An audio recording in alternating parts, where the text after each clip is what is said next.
Failure बचपन से ही हमें सिखाया जाता है कि फ़ेल होना गलत है, बुरा है, ख़राब है। पर क्या सच में फ़ेल होना गलत होता है?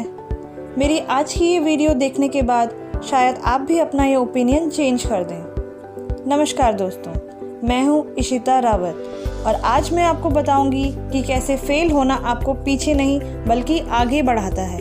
But the condition is that you will not stop trying. हम हमेशा यही सुनते आए हैं कि जस्ट पास हो जाओ बट फेल नहीं होना। क्या आप जानते हैं फ्रेंड्स कि थॉमस एल्वा एडिसन कौन है? जी हाँ, वही जिन्होंने बल्ब इन्वेंट किया था। और ये इन्वेंशन कोई एक बार में नहीं हुई थी, बल्कि हज़ारों बार फेल होने के बाद उन्हें सक्सेस मिली, क्योंकि उन्होंने फेलियर को अपनी हार नहीं माना बल्कि उससे एक्सपीरियंस लेकर फिर से ट्राई किया। और रिज़ल्ट आप लोगों के सामने है। किसी ने सही कहा है, कभी आप जीतते हो और कभी सीखते हो।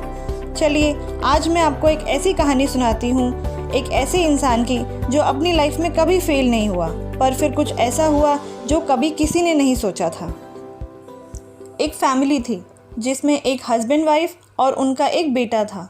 हस्बैंड वाइफ एजुकेटेड थे और बेटा भी बहुत इंटेलिजेंट था, हमेशा फर्स्ट आता। उसकी एक आदत सी थी, क्योंकि उसको सिखाया गया था कि अगर फर्स्ट नहीं आए तो तुम्हारी कोई वैल्यू नहीं करेगा। इसलिए वो हमेशा कोशिश करता था और हमेशा ही फर्स्ट आता था। उसने स्कूल टॉप किया, कॉलेज टॉप किया और उसे यूएस यानी कि अमेरिका से जॉब का ऑफ़र आया। सब बहुत खुश हुए और वह अमेरिका जाके सेटल हो गया। अच्छी जॉब थी और उसने घर का अरेंजमेंट भी कर ही लिया था।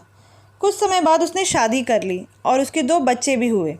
वह बहुत खुश था कि लाइफ में उसने जो चाहा उसे मिल गया। पेरेंट्स खुश थे कि उनका बेटा लाइफ में सेटल हो गया। पर अचानक अमेरिका में रिसेशन आया और कई सारी जॉब्स चली गई। उनमें से उसकी भी एक जॉब थी। जब उसे ऑफिस में बताया गया कि रिसेशन की वजह से उसे जॉब से निकाला जा रहा है, तो उसके पैरों के नीचे से ज़मीन खिसक गई। वो बहुत दुखी हुआ और घर पहुंचकर उसने वो किया जो कभी किसी ने सोचा भी नहीं था। जी हाँ, उसने सुसाइड कर लिया।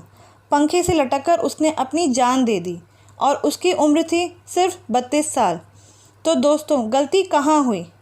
रिजेक्शन, जो उसने लाइफ में कभी फेस ही नहीं किया था या उसको कभी सिखाया ही नहीं गया। अगर उसे बचपन से ये सिखाया गया होता कि फ़ेल होना गलत नहीं है, फ़ेल होकर भी हम नए जोश के साथ आगे बढ़ सकते हैं, तो क्या ऐसा होता? शायद नहीं। शायद वो नई जॉब ढूंढता और एक हैप्पी लाइफ जीता। ये कोई कहानी नहीं बल्कि एक ट्रू इंसिडेंट है जो मेरे एक जानने वाले के साथ हुआ। और शायद तब से ही मैं समझ पाई कि फ़ेल होना बुरा नहीं होता, पर अगर आप उससे कुछ सीखकर आगे नहीं बढ़ते तो वो गलत होगा। आई होप आपको इस वीडियो से कुछ सीखने को मिलेगा और आपके लाइफ को देखने का नज़रिया चेंज होगा। हमें हमेशा गलतियों से सीखना चाहिए ताकि उनसे डर कर रुकना नहीं बल्कि आगे बढ़ना है। फिर मिलूँगी आपसे एक नई वीडियो में एक नए टॉपिक के साथ। Thank you.